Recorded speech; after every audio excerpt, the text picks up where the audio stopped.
नमस्कार, स्वागत है आपका न्यूज प्लस में। मैं हूं आपके साथ शिवानी वाजपेयी। आइए नजर डालते हैं आज की बड़ी खबरों पर। राजधानी लखनऊ में वकीलों ने GST tribunal company law appellate tribunal स्थापित करने जैसी कई मांगों को लेकर बाइक रैली निकाली।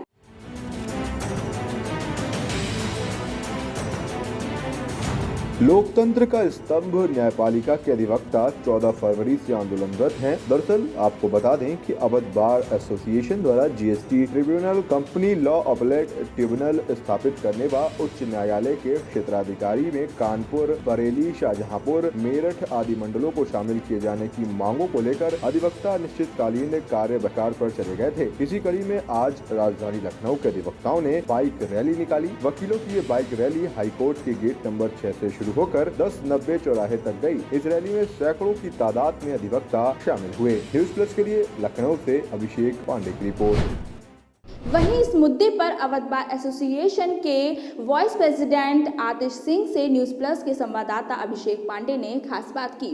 आइए देखते हैं। फरवरी से लगातार अधिवक्ताएं अपनी मांग को लेकर प्रदर्शन कर रहे हैं और हमारे साथ इस वक्त अवध बार एसोसिएशन के वाइस प्रेसिडेंट आतिश सिंह जी आज कार और बाइक रैली निकाली गई है। क्या संदेश देना चाहते हैं? हमारा एक साफ संदेश है कि जब तक जीएसटी ट्रिब्यूनल और सीएचआर ट्रिब्यूनल और हमारा लखनऊ का क्षेत्राधिकार नहीं बढ़ाया जाएगा, हम अनिश्चितकालीन हड़ताल पे जाएंगे। और जैसा प्रदर्शन, उग्र प्रदर्शन करने के लिए भी हम लोग को अगर सरकार और या न्यायप्रणाली कोई भी हम लोग को उसके लिए बाबत ना करे। हम लोग को जीपीओ आज प्रदर्शन करने जाना था, लेकिन चूंकि जीपीओ में बहुत से बच्चों के स्कूल हैं, बहुत सी आम जनता है, तो हम लोग ऐसा कोई प्रदर्शन करना नहीं चाहते हैं कि जिससे आम लखनऊ, क्योंकि ये हमारी जो लड़ाई है ये आम जनता के लिए लड़ाई है, जनता को सुलभ न्याय दिलाने के लिए। तो हमारे द्वारा कोई भी ऐसा आंदोलन नहीं करने की कोशिश की जा रही है जिससे जनता को परेशानी, लेकिन कोई भी संघर्ष, कोई भी लड़ाई में थोड़ी बहुत परेशानियां होती हैं। 24 फरवरी से आप लोग अनिश्चितकालीन कार्य बहिष्कार कर रहे हैं। अब तक कोई अधिकारी आप तक पहुंचा या आपकी आवाज वहां तक पहुंची है? अभी तक कोई अधिकारी, हम लोगों को अधिकारी से कोई मतलब भी नहीं है। हमने अपनी पिटीशन जो है हमने हाईकोर्ट लखनऊ बेंच में दाखिल की थी, जिस पर कल सुनवाई हुई है और कल फिर लगी है। उसमें एडिशनल सॉलिसिटर जनरल से जवाब मांगा गया है। फिर कल देखा जाएगा कि कोर्ट क्या डिसीजन लेती है, लेकिन उसके बाद जो भी और आगे के कदम होंगे हम लोग उठाएंगे। लेकिन फिलहाल तब तक हम लोग हड़ताल पे हैं और अनिश्चितकालीन हड़ताल रहेंगे। क्षेत्राधिकारी की लड़ाई आज नहीं, कई सालों से चलती आ रही है। आप ये बताइए, उत्तर प्रदेश सरकार ने अगर कोर्टें बनाई, 55 कोर्टें यहाँ पे किस लिए बनाई? इसी उद्देश्य से तो बनाई थी कि कल को अगर इलाहाबाद में 53 जिलों के कारण भीड़ बढ़ेगी या बात होगा, तो सुलभ न्याय लेने के लिए अगर 10-20 जो आस पास के जिले हैं, जो जनता लखनऊ क्रॉस करके इलाहाबाद जाती है, उनका कम से कम क्षेत्राधिकार लखनऊ में दिया जाए। और इसके लिए हम आखिरी दम तक लड़ाई लड़ेंगे। उग्र से उग्र कोई भी आंदोलन करना पड़ेगा, हम पीछे नहीं हटेंगे। आज रैली निकाल दी गई, अब आगे क्या लड़ाई रहेगी, किस तरीके से आगे का नजरिया रहेगा? हमारा कल भी स्ट्राइक रहेगी। 6 तारीख को शनिवार के दिन हम अवध बार की पंचवाटी लान में महासम्मेलन का आयोजन करने जा रहे हैं, जिसमें छात्र संगठन, व्यापारी, किसी भी उद्योग से कोई भी व्यापार मंडल, सब लोगों को, पूरे जिले जितने भी, कम से कम ये आपको मैं बता दूं, इलाहाबाद की जो हड़ताल है वो फालतू की हड़ताल है। उन्होंने जनता के लिए हड़ताल नहीं कर रखी। हमने आम जनता को न्याय दिलाने के लिए सुलभ, हमारे साथ 50 जिले हैं, सभी लोगों का हमने महासम्मेलन का आवेदन किया है। 1000 से 1500 के लोग 6 तारीख को शनिवार को उपस्थित। और मेरे इस न्यूज चैनल के माध्यम से मेरा आप सबसे आग्रह है, आप सब लोग 6 तारीख को शनिवार को हाईकोर्ट में आए, सब बैठ के चर्चा करेंगे और आगे की रणनीति बनाएंगे कैसे हम अपना क्षेत्राधिकार बढ़ा सकें। तो लगातार अधिवक्ताओं की मांग को लेकर जो अधिवक्ता हैं वो सड़कों पर हैं और इस वक्त 1090 चौराहे का नज़ारा आप देख सकते हैं कि हर तरफ से अगर बात करें तो वकीलों के साथ साथ यहाँ पर पुलिसकर्मी भी मौजूद हैं, जो लगातार पुलिसकर्मी जो है वो वकीलों को रोकने के लिए यहाँ पे कार्यरत हैं। और लगातार आप देख सकते हैं कि जो भीड़ है वो भीड़ उग्र होने वाली थी, लेकिन उसको समय पर ही रोक लिया गया। और लगातार जो वकील हैं वो अपनी बातों को लेकर सड़कों पर हैं और ये मांग कर रहे हैं कि अगर हमारी मांगे नहीं मानी गई तो आगे आने वाले दिनों में जो उग्र प्रदर्शन सरकार या संबंधित अधिकारी चाह रहे हैं वो होगा। अब देखने वाली बात ये होगी कि आखिर अधिवक्ताओं की ये लड़ाई कितने समय तक आगे जाती है और कितने समय तक ये चलती है। राजधानी लखनऊ से न्यूज प्लस के लिए अभिषेक पांडे। कानपुर में जिला जेल प्रशासन और मंटोरा स्कूल के प्रबंधक ने मिलकर कैदियों के हित मुहिम चलाई। इस मुहिम में कैदियों को शिक्षा प्रदान करने के लिए किताबें भी बांटी गईं।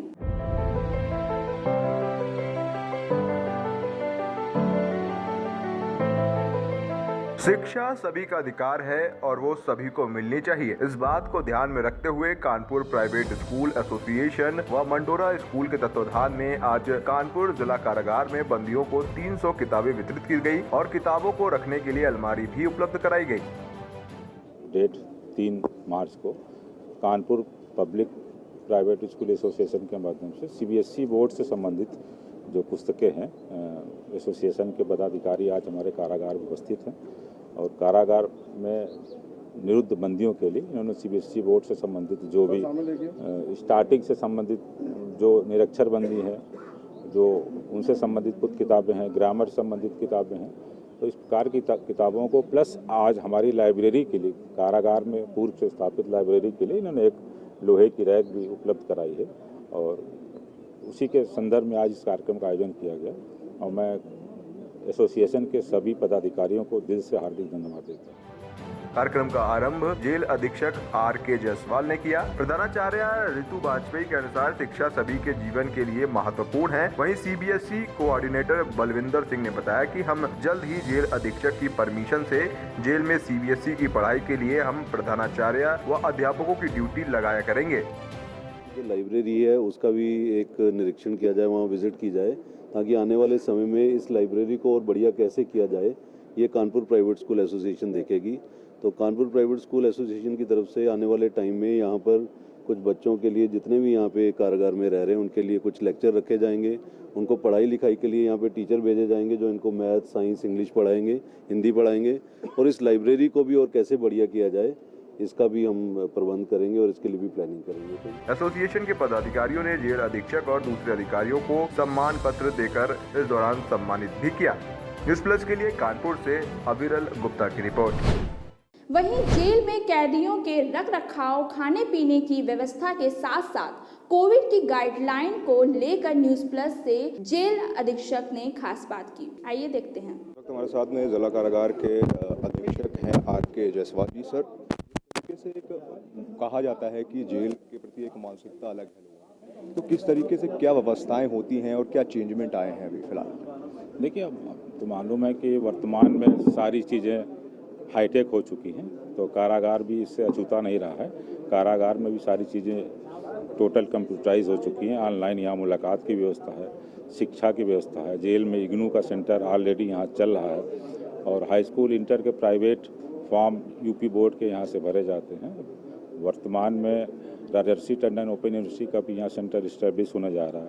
और आज Kanpur private public school association के माध्यम से पदाधिकारी, उनके सब कोऑर्डिनेटर वगैरह लोग आए हैं और इन लोगों ने सीबीएसई बोर्ड, आईसीएसई बोर्ड से संबंधित जो बुक्स हैं, जो हमारे निरक्षर बंदी हैं या जो शिक्षित बंदी भी हैं, उनको ग्रामर की तमाम ऐसी बुक्स इन लोगों ने आज यहाँ उपलब्ध कराई।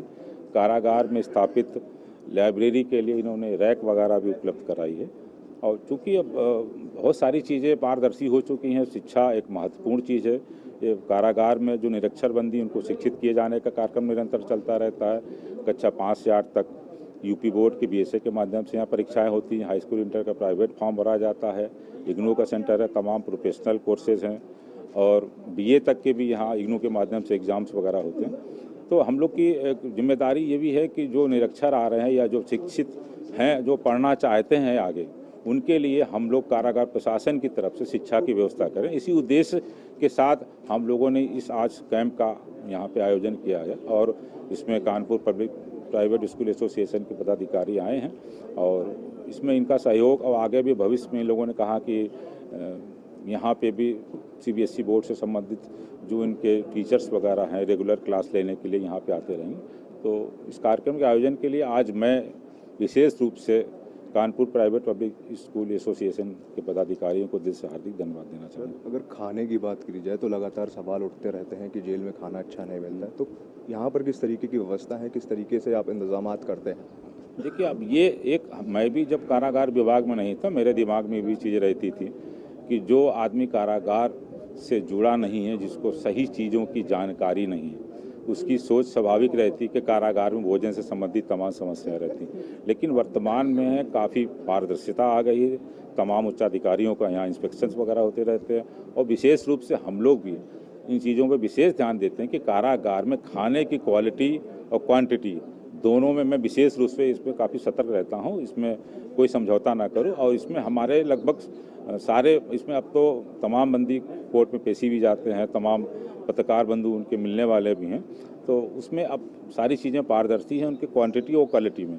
कारागार में वर्तमान में कोई समझौता नहीं है, उसके साथ पूर्ण रूप से न्याय किया जा रहा है। कोविड का सेकंड वेव आ चुका है, तो किस तरीके से क्या गाइडलाइन है, क्या एहतियात बरत रहे हैं? नहीं, वो तो शासनादेश है, शासन के आदेश है, पर हमारे हेडक्वार्टर के आदेश हैं।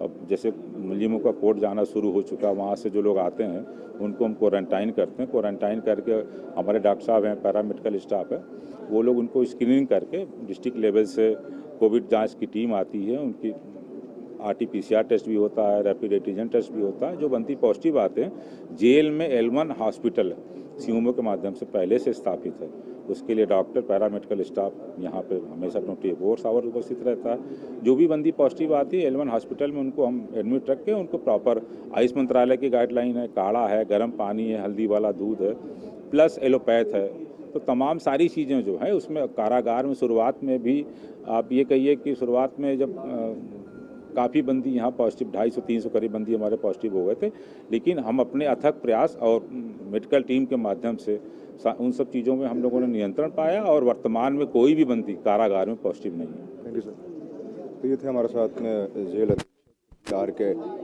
जैसा है कि किसी तरीके से जो जेल का एक माइंडसेट है पहले से वो चेंज हो चुका है और अभी एजुकेशन को लेकर भी किताबें दी जा रही हैं, प्रोवाइड किया जा रहा है और साथ ही पुस्तकालय यहाँ पर पहले से ही है। खाने की व्यवस्था के लोग जो सवाल लगातार उठते थे उसमें बिल्कुल तरीके से परिवर्तन है और जो खाना एक नंबर 1 क्वालिटी का हम लोग घर में खाते हैं वो जेल में भी प्रोवाइड किया जाता है। कैमरा पर्सन वीरेंद्र सिंह के साथ अनिल गुप्ता, न्यूज़ प्लस कानपुर। आज के लिए बस इतना ही। देखते रहिए न्यूज़ प्लस। नमस्कार।